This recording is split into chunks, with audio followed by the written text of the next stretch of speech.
Enfoque. Geopolítica, investigación, relaciones internacionales. Enfoque. Una mirada profunda y decolonial a los hechos más importantes de nuestra historia. Enfoque. Comunicación articulada para el buen vivir. Pueblos con memoria. Se cumplen 30 años del capitalismo woke. ¿Cómo ha afectado a las democracias? Bienvenidos, bienvenidas. Esto es Enfoque con Alejandra Patrone y la producción de los pueblos y movimientos articulados en Avia Yala Soberana.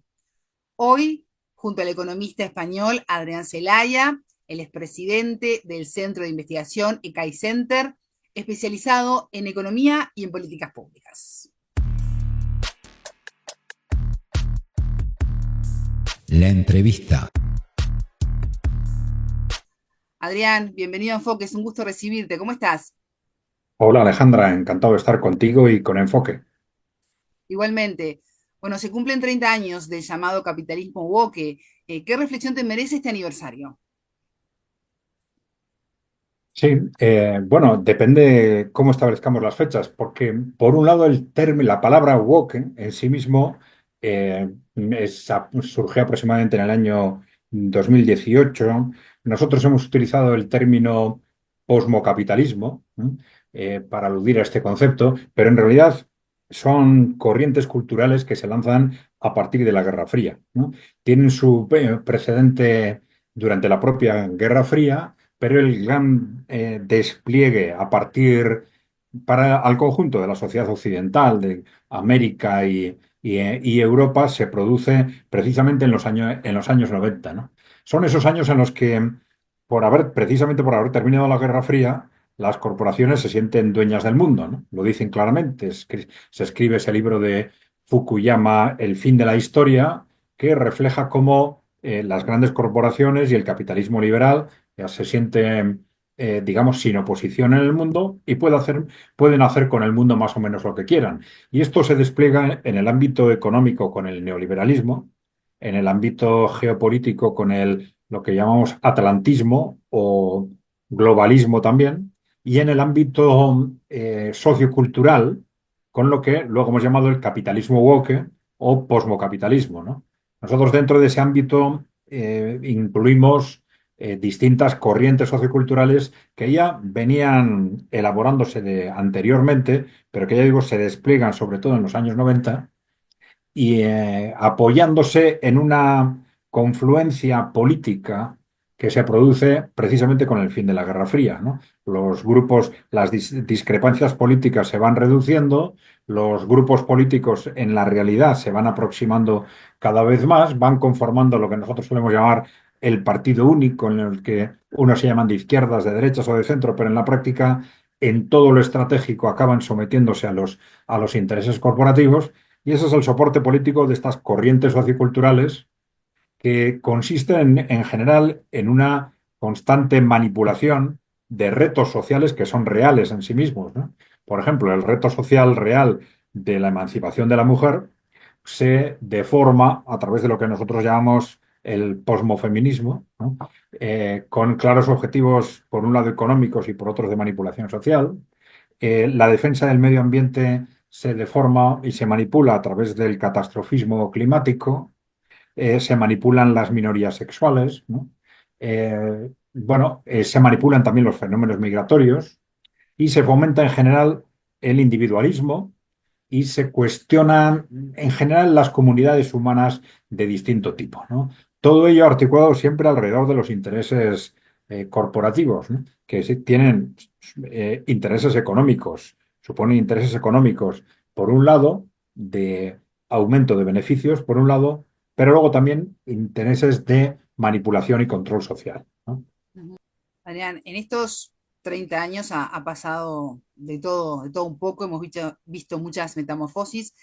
¿Cuáles son las principales características? Tú ya nombraste algunas, pero que se están aplicando ahora, ¿no? Del capitalismo woke en la actualidad. Sí, vamos a ver, lo que hemos visto en los últimos años ha sido, digamos, un- una creciente, mm, vamos a decir, radicalización, ¿no? De estas corrientes, ¿no? pero siempre con una debilidad de fondo, porque en realidad son deformaciones de retos sociales reales, pero son deformaciones que suelen ser tan absurdas y tan destructivas que solo se mantienen gracias a ese consenso social articulado alrededor de ese partido único, ¿no? Pero en el momento en que se cuestionan, se derrumban, ¿no? Por eso nosotros hemos dicho que muy probablemente estas corrientes no van a tener más de 5, a partir de ahora ya serían 4, 9 años de duración aproximadamente, ¿no? Porque el cuestionamiento a nivel mundial es evidente, por un lado, porque son, digamos, corrientes socioculturales muy asentadas en Europa y América, pero que han sido claramente rechazadas por el resto del mundo, ¿no? Por el resto del mundo y los países emergentes y los países en desarrollo y los países emergentes en particular, dentro de ese movimiento liderado por China y por Rusia, ¿no? Entonces, tenemos por un lado que esos países emergentes rechazan estas corrientes socioculturales del capitalismo woke y luego como dentro del propio Occidente, pues como consecuencia de ese carácter absurdo y destructivo de estas corrientes, pues enseguida aparecen corrientes políticas que por un lado intentan responder a ese problema y luego seguramente también capitalizar la reacción frente a ese reto, ¿no? Entonces vemos como una buena parte de los fenómenos que se han producido en los últimos años de auge de lo que a veces llamamos populismo conservador o sí, otras veces hablamos de extrema derecha, según el caso, pero que en buena parte ese auge se ha producido por el rechazo social al capitalismo woke, ¿no? Y esto se comenta muchas veces alrededor del caso de Argentina, ¿no? Sí. Entonces, ahí ya posicionándome claramente, bueno, pues hay opciones políticas que muy estrambóticas, digamos, desde el punto de vista de política económica o políticas sociales, pero que están saliendo adelante, están ganando elecciones gracias a ese rechazo frontal de ese capitalismo woke frente al cual la gente siente, las personas, los ciudadanos, sienten un rechazo creciente y están dispuestos a apostar por cualquier movimiento que sea capaz de hacer frente al capitalismo woke. Por eso está adquiriendo en los últimos años una importancia política tremenda, tanto desde el punto de vista de esta reacción como de las consecuencias que puede tener a la hora de formar las posiciones políticas en el conjunto de Occidente. Ujú. Siendo un poco la línea de la importancia política tremenda que haces en mención. ¿Qué impacto ha tenido el capitalismo woke en las distintas democracias, teniendo en cuenta además algo que mencionabas, ¿no? El individualismo ya sin control y las políticas identitarias. Sí, bueno, vamos a ver. El individualismo en general es una estrategia, vamos a decir, de gran interés para las corporaciones, para el poder en general, ¿no? En la medida en que los ciudadanos frente al poder corporativo, tenemos una fuerza que es el número, es decir, que es tener nuestra capacidad de agruparnos en comunidades humanas, ¿no? Es lo que nos hace fuertes, ¿no? Frente al poder, frente al sistema, ¿no? Comunidades humanas que pueden ser desde los sindicatos, organizaciones políticas, incluso asociaciones, comunidades de barrio, familias, etcétera. Entonces, el individualismo es una estrategia que en sí misma es tremendamente interesante para el poder y que de hecho se ha estado alimentando constantemente contra todo tipo de comunidades humanas durante estos 30 años, ¿no? El, Además, el individualismo tiene una importancia psicológica tremenda, ¿no? Pero es que el debilitamiento de esas comunidades luego ha tenido objetivos muy concretos. Por ejemplo, el debilitamiento de los sindicatos ha sido un pilar fundamental dentro del neoliberalismo, ¿no? Un neoliberalismo que siempre ha tenido como objetivo aumentar los beneficios de las inversiones con el argumento de que la caída, el hundimiento económico que se produjo en Occidente en los años 70 tenía como razón fundamental, según los defensores del neoliberalismo, que las inversiones habían dejado de ser rentables, y entonces había que conseguir que fuese rentables a toda costa, ¿no? Y una de las estrategias fue el globalismo, por ejemplo, la globalización económica y otra, muy importante, el debilitamiento, por ejemplo, de los sindicatos. Pero, por ejemplo, también el debilitamiento de la familia, pues ha sido tremendamente importante para algunas estrategias del neoliberalismo, como fue no la incorporación de la mujer al mercado de trabajo, sino cómo se realizó esa incorporación. Es decir, que en lugar de realizarse repartiendo el trabajo, se realizara echando encima de las mujeres 45 horas más de trabajo semanal, ¿no? Claro, de esto es curioso porque las fuerzas teóricamente progresistas, incluso feministas y tal, esto lo han ocultado sistemáticamente, no todos, ¿eh? Y para nosotros fue muy interesante unos documentos de los años 70 del movimiento feminista de los países nórdicos europeos, en los que claramente se identificaba lo que estaba pasando, ¿no? Decían, bueno, ahora se está produciendo la incorporación masiva de la mujer al mercado de trabajo. Y decían, bueno, esto está muy bien. Me decían, pero esto será repartir el trabajo, no será aumentar el trabajo, ¿no? Porque decían, pues Claro. claro, si es aumentar el trabajo, esto no tendría sentido.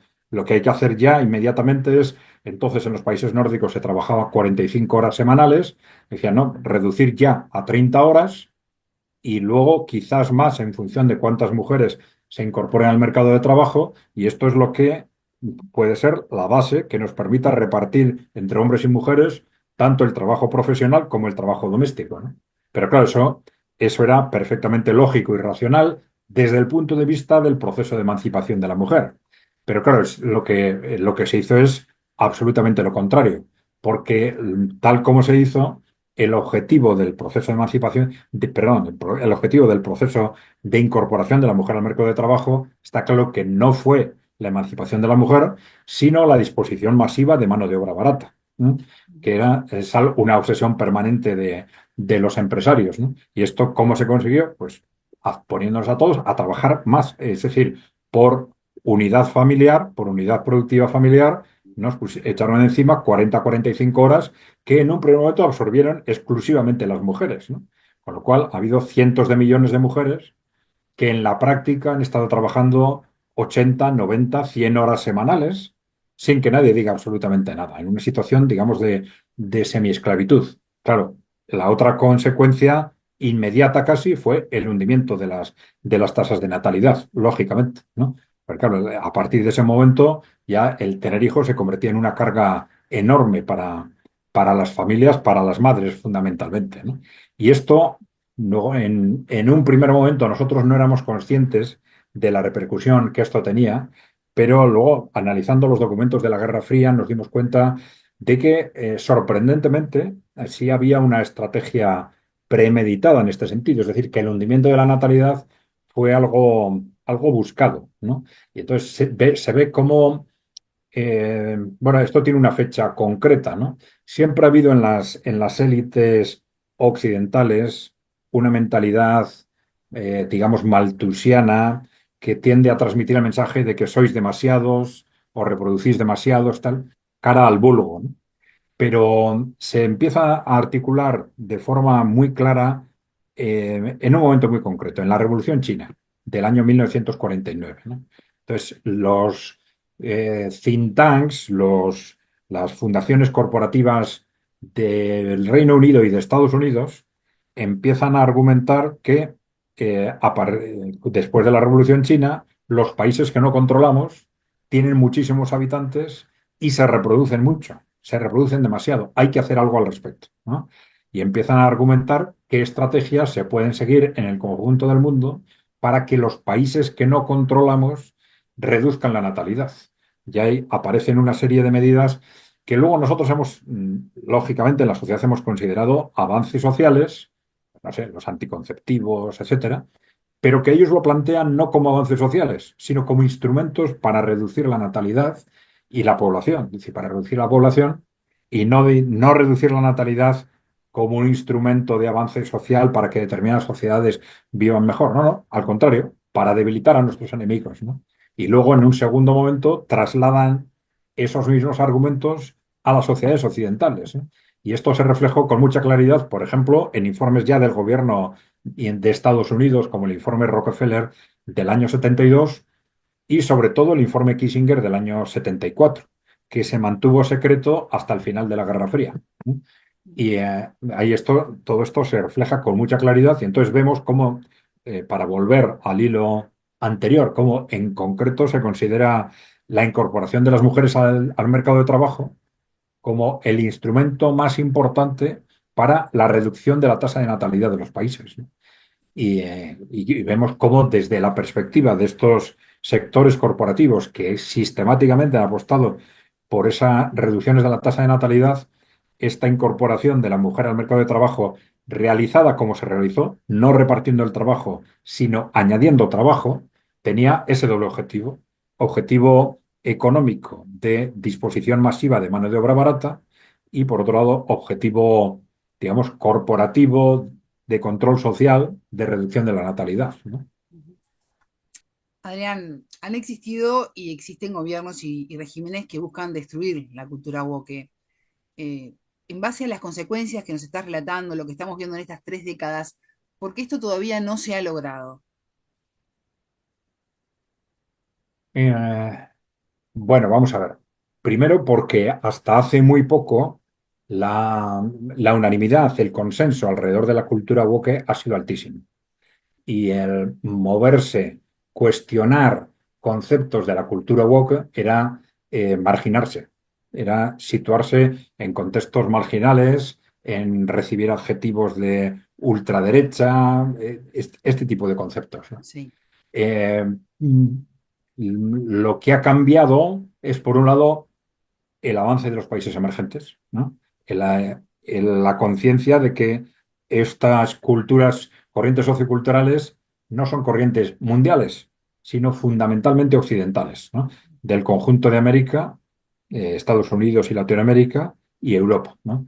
Y que desde el resto del mundo en general, países emergentes y países en desarrollo, no solo no las aceptan, sino que se ríen de nosotros, casi las desprecian, ¿no? Es que las ven también como algo absurdo, destructivo, y dicen, ¿qué hacen estos occidentales sumergiéndose en este tipo de cosas, ¿no? Pero bueno, vamos siendo poco a poco conscientes de lo que está realmente pasando en el mundo y, y luego, bueno, pues que esa reacción, bueno, ha tenido por un lado, eh, digamos, un apoyo en corrientes efectivamente conservadoras, muy conservadoras, que poco a poco han ido cogiendo peso en buena parte, precisamente gracias al absurdo del wokismo. Y luego, digamos, ha habido las corrientes de carácter popular, de lo que antes llamábamos la izquierda, porque ahora esto se ha vuelto un tanto confuso, pero desde el punto de vista de esa izquierda defensora de los ciudadanos frente a las grandes corporaciones, han estado políticamente eh, paralizadas desde los años 90 por lo que hemos comentado antes, ¿eh? Por ese efecto del partido único que ha llevado a un consenso no solo en el ámbito del capitalismo woke, sino, creo que ya lo he comentado, en el ámbito geopolítico, en el que todo el mundo tiene que ser atlantista y globalista, y en el ámbito económico también. Todo el mundo, de hecho, se vuelve neoliberal. Incluso los grupos que dicen que no son neoliberales, pero ninguno plantea modelos alternativos, ¿no? Entonces, se cuestionan a sí mismos, dicen, soy izquierda, derecha, centro, pero todos se mantienen dentro del ámbito neoliberal también, ¿no? Entonces, yo creo que es esa unificación en el ámbito político y en los medios de comunicación la que ha hecho muy difícil salirse de ese marco también en el ámbito cultural del capitalismo woke. Adrián, una de las funciones que se le atribuyen a los movimientos woke es desviar la atención del impacto destructivo que el capitalismo de mercado tiene en la sociedad. ¿Qué podemos esperar de la cultura woke para los próximos años? Bueno, sí, son dos temas, ¿no? Ujú. Desde el punto de vista de desviar la atención, sí, eso está claro. No me voy a extender demasiado, pero para tomar el hilo de lo que estábamos comentando con respecto a la emancipación de la mujer, Sí. es muy claro que esas corrientes, a mí no me gusta utilizar el término feminismo porque quiere decir cosas muy distintas, ¿no? Y a veces, entonces tenemos por un lado el proceso de emancipación de la mujer y luego el posmofeminismo, lo que llamamos ese feminismo posmoderno, que es esa manipulación del proceso de emancipación de la mujer, ¿no? Entonces, ahí está muy claro, es decir, hemos hablado de cuál ha sido el reto, probablemente el fundamental de las mujeres durante estas décadas, de esa sobreexplotación por haberlas obligado a compatibilizar el trabajo doméstico y el trabajo profesional, y frente a ese reto fundamental, de hecho vemos cómo las mujeres han estado permanentemente, digamos, distraídas por un movimiento que se llama a sí mismo feminista y que en realidad les ha estado entreteniendo con cuestiones de tercero, cuarto o quinto nivel, ¿no?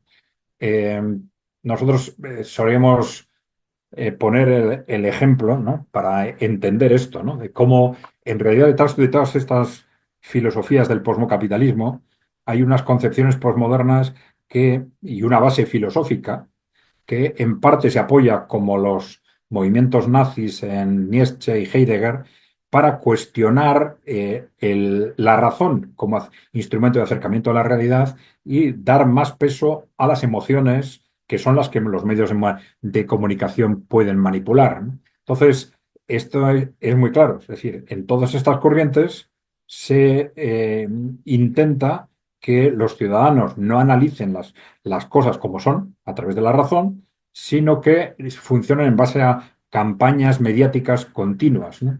Y en el caso de la emancipación de la mujer, solíamos comentar, pero bueno, imaginaros unos, un grupo de pensionistas, de jubilados, de personas mayores jubiladas, que en lugar de concentrarse o hacer manifestaciones pidiendo incrementos de las pensiones, de las cuotas, no sé cómo le llamáis en Latinoamérica, pero bueno, de las pensiones, ¿no? Que Sí, reciben, en también. lugar de pedir el incremento de las pensiones, se dedicasen a gritar ¡viva los pensionistas!, ¿no? Diríamos, pero esto es absurdo, ¿quién os ha engañado?, ¿no? Pues de alguna forma es esto lo que el posmofeminismo está haciendo con las mujeres, ¿no? Que se olviden de los problemas realmente importantes y entretenerlas con temas de tercero, cuarto o quinto nivel. Pero en el conjunto de las corrientes posmocapitalistas es esto lo que sucede, ¿no? Y luego me preguntaba sobre qué va a pasar en los próximos años. Sí. Pues yo creo que ya en este momento estas corrientes tienen muy poco recorrido. Es decir, Ujú. por lo que comentaba al principio, ¿no? Son tan absurdas y tan destructivas que solo se mantienen en base a ese partido único, en base a ese consenso en el que nadie se atreve a cuestionar la opinión dominante en los medios de comunicación. Pero en el momento en que se empieza ese cuestionamiento, esto se va a derribar muy rápidamente. Nosotros calculamos, según de cuál de estas corrientes estamos hablando, de entre 4 y 9 años. Pero el cuestionamiento está siendo muy rápido por el empuje de los países emergentes en el mundo y por el auge también por el cuestionamiento interno dentro de las propias sociedades occidentales, ¿no? Un cuestionamiento que hasta ahora ha estado capitalizado por los grupos, digamos, populistas conservadores, pero que enseguida, una vez que esto se pone sobre la mesa, se va a trasladar rápidamente a las otras fuerzas políticas, porque todo el mundo se va a dar rápidamente cuenta de que hasta qué punto son corrientes, ya digo, absurdas y destructivas, ¿no? Adrián Celaya, economista, presidente de CAI Center, muchas gracias por estos minutos con enfoque. Muy bien, Alejandra. Gracias a vosotros. Un saludo. Y a ustedes les decimos que ya se viene la frase del día. Tengan todos ustedes una excelente jornada. Buena vida para todos. La frase del día. Consiste en general en una constante manipulación de retos sociales que son reales en sí mismos, ¿no? Por ejemplo, el reto social real de la emancipación de la mujer se deforma a través de lo que nosotros llamamos el posmofeminismo, ¿no? Con claros objetivos, por un lado económicos y por otros de manipulación social. La defensa del medio ambiente se deforma y se manipula a través del catastrofismo climático. Se manipulan las minorías sexuales, ¿no? Se manipulan también los fenómenos migratorios y se fomenta en general el individualismo y se cuestionan en general las comunidades humanas de distinto tipo, ¿no? Todo ello articulado siempre alrededor de los intereses corporativos, ¿no? Que tienen intereses económicos, suponen intereses económicos, por un lado, de aumento de beneficios, por un lado, pero luego también intereses de manipulación y control social. Enfoque, con Alejandra Patrone y la producción de los pueblos y comunidades articulados en Abya Yala Soberana para www.radiovictoriagt.com. Transmiten Radio Dignidad de Honduras, Codecá Guatemala, Abya Yala Soberana, Minca Comunicaciones de Argentina, Rondas Campesinas de Perú y Radio Victoria de Guatemala.